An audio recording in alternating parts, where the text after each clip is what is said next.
Hey, my name is Charles Huffhines, and this is my 1972 Chevrolet Nova. So I ended up getting this car back in 2013. I bought it off of David Carroll. Back then, it was a mostly stock car. He had made a few modifications to it, and after I picked it up, I started its transformation. Whenever I bought this car, it was painted white then. It had a fairly rough black hood on it. The white paint was not original paint. It was actually painted over some sort of orange paint color on there. And the body, as far as the condition of it, it was fairly smooth. The quarters needed some work. There was some rust around the trunk area, which is pretty normal.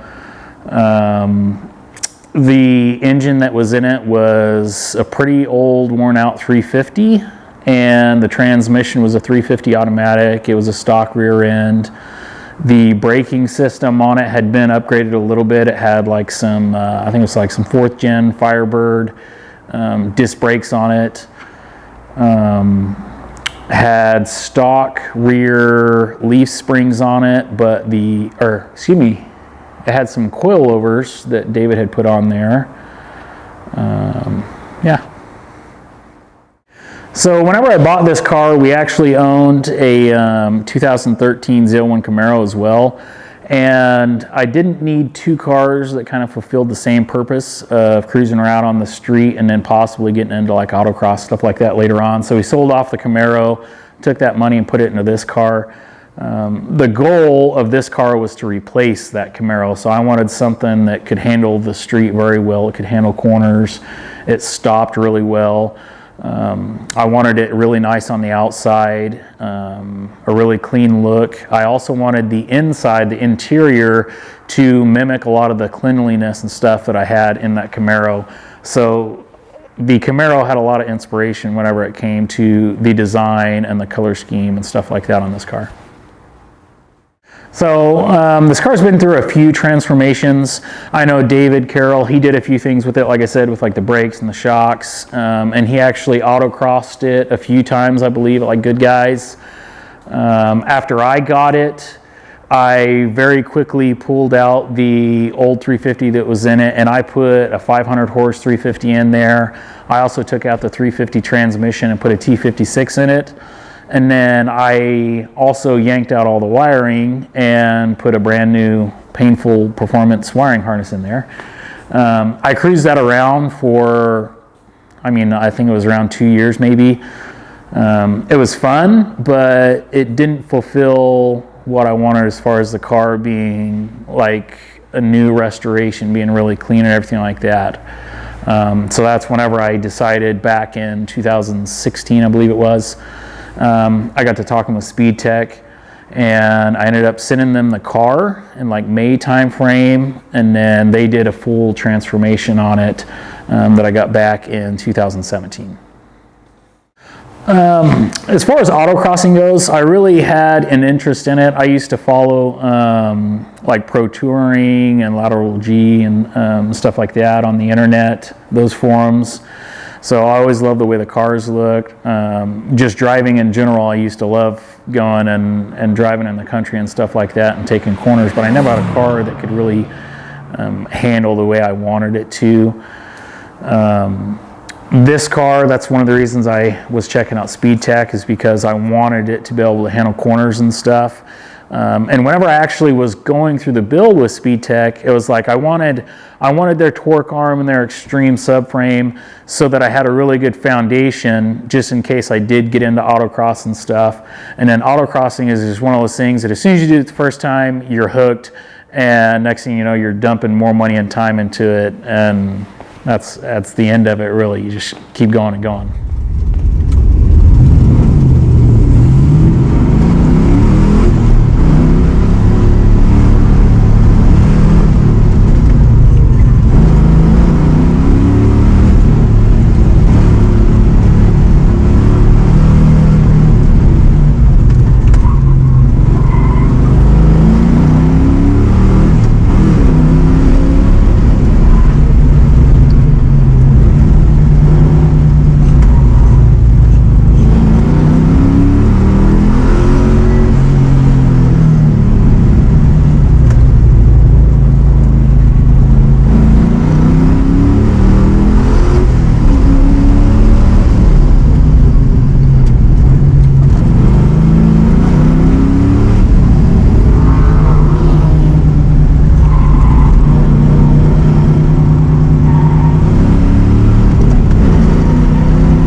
Most of the inspiration for this car came from stuff that I like in a street car. I really like cleanliness and clean lines and functionality. I like keeping stuff simple. That's one of the reasons the engine that's in it is in it. And it's also the reason why a lot of the body modifications that I had done to it, that's why I chose those mods.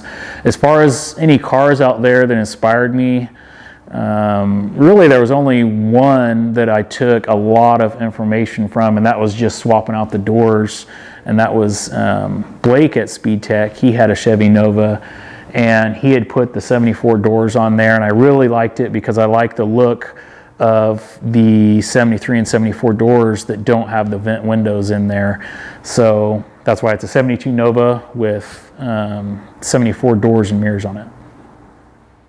All right, so that the 500 horsepower 350 motor that was in there, I wanted to get rid of that. That was carbureted. I wanted something that got better fuel economy because I already knew that I was going to drive on the street a whole bunch. And I wanted something that in the future I could tune and modify and get a lot more horsepower out of. I really wanted reliability since I knew I was going to drive this thing a lot, and I had plans that maybe I'd be doing some long trips. So I ended up just getting the 525 horse crate 350, or excuse me, LS3 motor, and that's what's in there now. I haven't done anything to the engine other than the trunnion upgrade. Other than that, the entire motor has not been touched from how GM set it up. All right, so the steering on my car, the Extreme subframes from Speedtech, they utilize Sweet racks on there. The power steering pump is a Jones Racing pump. It's a high volume. And then this has a power steering cooler that I put up here underneath the front end. And the reservoir is a Lee power steering reservoir. So the exhaust that's on the car, it's got some stainless steel headers that Jeremy over at Speedtech designed for the LS engines in their subframe and the Novas and Camaros. It's a 3-inch exhaust. It's got an H pipe, and then it flows into some Stainless Works mufflers, and then it goes back over the rear end just like the factory exhaust does, and it exits out the rear of the car.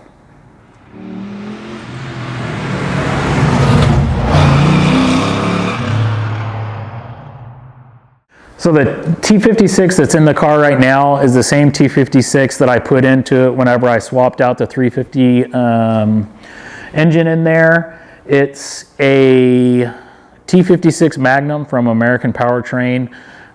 It is the wide ratio. It's not the close ratio. Looking back, now that I'm getting more into autocross, I kind of wish I did the close ratio, but it still does really well. The rear end that's in there is a Ford 9-inch, and it's got 350 gears. That combination right there, along with the LS3, gets absolutely phenomenal fuel economy. I'm getting 22 on the highway and stuff, cruising around. I mean, you can go cruise the highways at 2,000 RPM, and you're not burning through all the gas, so it's pretty awesome. The front suspension on this car is a full Extreme subframe, A-arms, everything like that from Speedtech.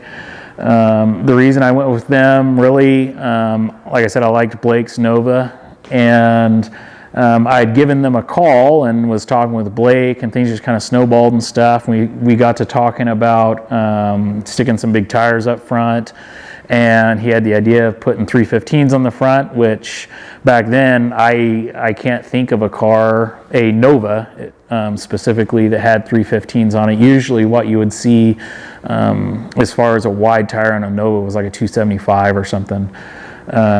So we got to talking about putting the 315s up there, which the subframe can handle easily, but the body on these cars are very narrow. There's not a lot of fender room and stuff.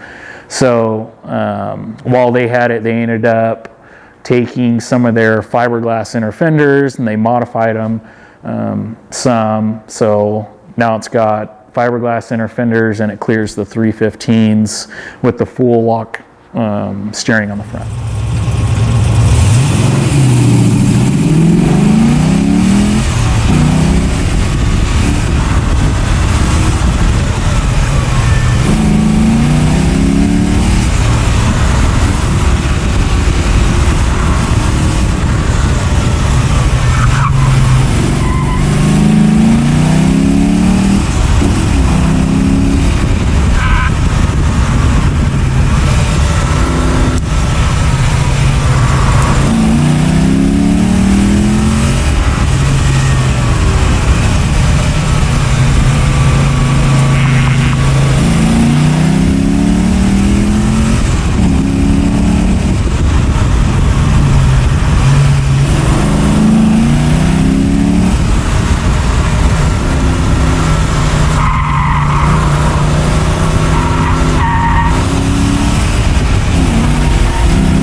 As far as the rear suspension on the car, it's a Speedtech torque arm.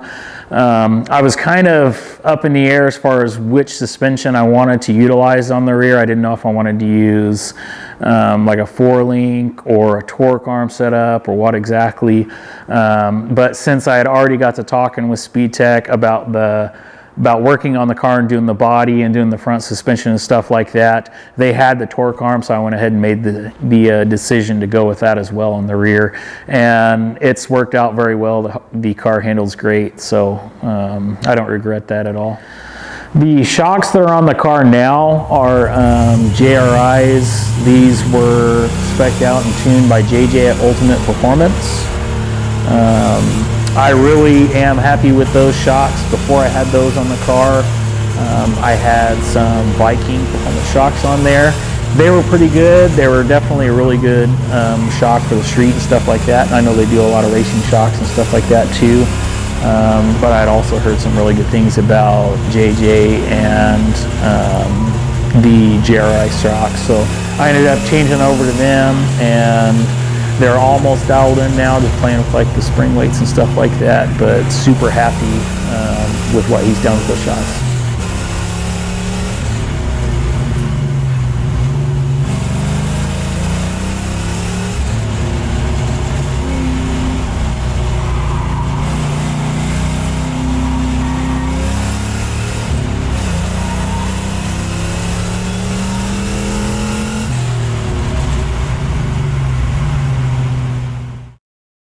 All right, the brakes that were on the car, like I said, it used to have like some 4th gen Firebird disc brakes on there. They worked okay for the street driving, but whenever I had Speedtech doing the work, I went ahead and switched up to some Willwood brakes. And initially I had drilled and slotted rotors on there, 12 inches front and rear, 4-piston calipers. Once I really started getting into autocross and stuff, I wanted even more rear brake bias, so I swapped out my rear brake calipers, got some larger pistons and put in there, and that helped with that. I also have a Willwood proportioning valve, so I can actually put a little more bias to the rear. It has a parking brake in there, which I hated not having a parking brake for the time that I didn't have it, because I do a ton of street driving. And I used to run Willwood, like the 30s as far as the brake pads. It's a fairly aggressive brake pad. Recently I actually went back to the 10s just because it seemed like the 30s were so aggressive that I would lock up the brakes quite a bit, and I'm trying to make this car easier to drive right now. So going back to the 10s, I'm still able to stop, but at least it's cut down on how much I lock it up on the autocross. So the tires and wheels that's on this car, I'm running 18 by 11 Youngblood wheels. These are a staggered setup, so the front's different than the rear as far as the back spacing goes. The tires I currently have on here are Yokohama, the A052s. I've ran 2 events on them, and they've been a pretty good tire. I've definitely seen my times drop and stuff. As far as the street goes, I've ran the Falcon 615 Pluses, and I'd probably prefer that tire on the street. Another tire that I'm thinking about looking at is the new 660s. I know a lot of guys personally that are running those, so I wouldn't mind trying those out. I actually have another set of wheels and tires for this car. I have a set of forge lines, and those are 18 by 10.5, and that is a true square setup. It's the same back spacing front and rear, so I could rotate them.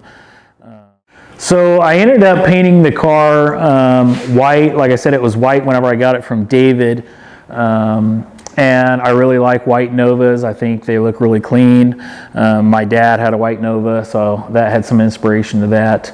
But I really liked the look of having a black hood on a lot of cars as well, a lot of race cars and stuff like that. Not necessarily black, but a different color hood than what the rest of the car was.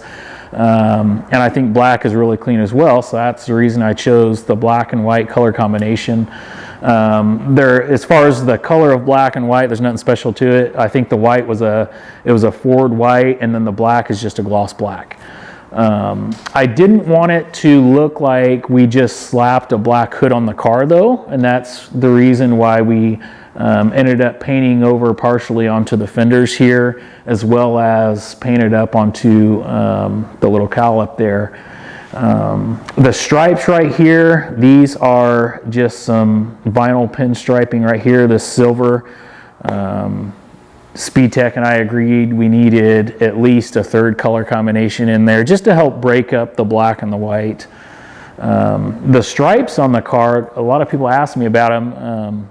The inspiration of those, whenever I got this car, it had some rally stripes on it, so it said rally back there. I really liked those. I also liked like the Yenko Novas and stuff, the Yenko stripes. So I wanted to kind of play off of that, as well as a lot of guys that are in the autocross world or pro touring world, they're always doing, you know, like the two stripes up here in the fenders and stuff. And I like that, but I didn't want something that was cookie cutter like everybody else's. So I worked with Speedtech on that, and we ended up coming up with this dual stripe here that kind of has, you know, the two lines back there on the quarter panel. And then it's broken up by another pinstripe in the middle, and I think it ended up turning out really well. As far as like the bumpers and stuff like that, I didn't really see too many cars that had the black bumpers and stuff, and when it comes to chrome, I really don't like chrome pretty much whatsoever. So I knew I wanted them painted. I didn't want them painted the same colors as the rest of the car, because then I thought they blended in a little bit too much. So that's why I went with like the black bumpers and grills. All the trim, again, I wanted to get rid of all chrome, so we ended up just going black with all the trim. Up here, the air dam or the splitter, I went with, this is like a gray or silver, and I tried as closely as I could to match the stripe color on there, just to help kind of break up the front again so that it wasn't a full black front end. It incorporated the other color into it. So the interior on the car, as far as the inspiration and how I wanted it to turn out, like I said, we got rid of our ZL1 Camaro, and that car was a combination of leather and suede, and then it had like some red stitching. So whenever I was having the interior done in this car, I really wanted to mimic the way that Camaro felt, as far as like the leather and the suede. It was very comfortable, and it was also, to me, like a very simple interior. It was really cleaned up. So in this car, we've got leather and suede. It's just all black. I didn't throw any sort of accent stitching in there, nothing like that. The rear seat is a stock seat frame that's been narrowed just because it's got the mini tubs in it, and then an upholsterer put like the suede and leather on there. The package tray's got leather back there. I let them know that I wanted to be able to take my son in the car in his car seat and stuff like that. So I actually had some custom hooks made down in the seat, as well as a little clip spot up on top of the rear seat. So it's just like a modern car where you take your car seat and you just clip it in there and you put your tether up on the top. That turned out really clean and works great. I knew that I would never use my rear windows, the sail, I don't know what you call the rear windows on the sides. I knew I wasn't going to use them, so I actually had those window cranks deleted, and the panels are all covered up, so you can't even roll down the rear windows anymore. It's going to be a street-driven car, so I ended up having AC put in the car. It's got stock brake and clutch pedals in there, although I did have to add the clutch pedal because this used to be an automatic car. The gas pedal that's in there, that's something that comes whenever you buy those GM crate engines, along with the computer and stuff like that. They come with that pedal. The gauges that are in it are Speed Hut gauges, and I know guys ask me all the time about the little bezels that are in there. They have like the aeronautical look. You can actually pick those up from Speed Hut. The steering wheel is a Momo steering wheel. Other than that, I don't know. The front seats that's in the car, I used to run 2 Recaro seats, again covered leather and suede.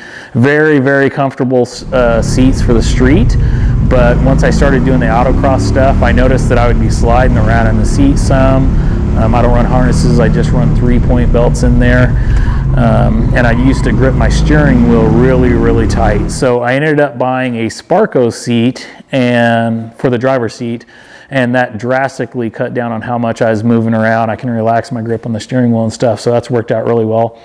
Nowhere near as comfortable as the Recaro seat though. It's a street car, so I do have a full stereo in it still. It's an Alpine head unit, and that has a custom center console that's in. It's got like some speakers in the kick panels, and then I've got tweeters in the doors. Since I converted it from manual windows over to the power windows now, you had like those little spots for the cranks on the windows. That's where the tweeters are now on the front doors. The package tray also has speakers back there, and there's an amp in the trunk. I used to have a 10-inch subwoofer in there. I started to cut down on the weight of the car, so like the C and the sub, so the sub's not in there now. But turns out I rarely listen to the stereo in there. I typically just listen to the car anyways. Some of the body modifications that I had done to the car whenever it was getting built, I guess we can start up front here. This air dam, I built this one myself. It's just out of 1/8-inch aluminum. On the front bumpers here, they usually have these cutouts right there, and then there used to be some marker lights over here. Well, I had those holes right here in the bumper filled in, and it's something that I didn't think about was airflow. Well, that drastically cut down on the airflow into the bottom of the radiator there. And I noticed my car used to run a little bit hotter. So I ended up building this splitter, and it does actually have function to it because this directs the air up behind the bumper through that radiator. And now that I have a power steering cooler, it also helps direct airflow through that. This front bumper, besides having those holes filled in for a little cleaner look, it's been narrowed so that the gap on the sides here is minimal. The rear bumper has the same thing. It was narrowed down. These headlights, some guys ask me about these headlights. They're LEDs from GE. I've had them for 3 or 4 years now, and they've been pretty nice. They're nice and bright, and they have, you know, that distinct line of cutoff as far as where the light's at, just like a newer car does. Like I said, these marker lights, these have been shaved on the front fender. Same thing with the rear quarter panels. The marker lights are gone. The doors, went to the 74 doors just so I can get rid of the little vent windows in there. It makes the sides look a little bit cleaner. It's also got the 74 mirrors instead of those more flat chrome mirrors. So it's got the bullet mirrors on there. All new glass in it, and the side windows and the rear window actually has a little bit of tint inside the glass. It's not a film on the outside that peels off or anything like that. And it's not enough to get you pulled over or anything like that, but it definitely helps in the summertime as keeping that temperature down and stuff. Whenever I was going to have this car built by Speedtech, that was back in 2016, I dropped it off at Speedtech in May, and then I didn't get the car back from Speedtech finished until August of 2017, so it was a little over a year that it took them. But it wasn't just a simple install of like the engine and the suspension on the car. They actually did a full-blown tear down and rebuild of it because I wanted to have a really clean paint job on there, stuff like that. So I mean, it went all the way down, got media blasted, bare bones, everything spread apart and torn down, and then all put back together. If something was worn out or needed replaced, it got replaced.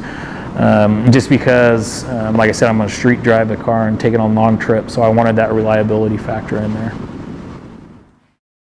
The reaction I usually get from people is pretty positive as far as how the car turned out. Easily above 90% likes the way that the car is. They kind of mimic what I envisioned of the car, and that is that it was a really clean look. There was kind of a raw look as far as mixing like the black with the white and stuff in there. Usually the people that have something to say negative about the car is not necessarily negative, but they're those guys that think, oh, you should have just put it back to like a stock car. They don't necessarily like the stance of it being so low and stuff like that. But you know, the stance of the car being low to the ground and stuff like that, it has a purpose as far as the autocross and stuff like that.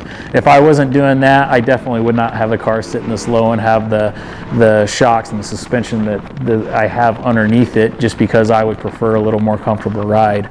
But yeah, for the most part, I mean, if I stop the car and get out of it and someone's near me, they almost always have something to say about the car as far as it being really nice or something. Stuff that I would probably do differently, there's not that many things. One is probably I would have went ahead and put a roll cage in the car. It doesn't have one.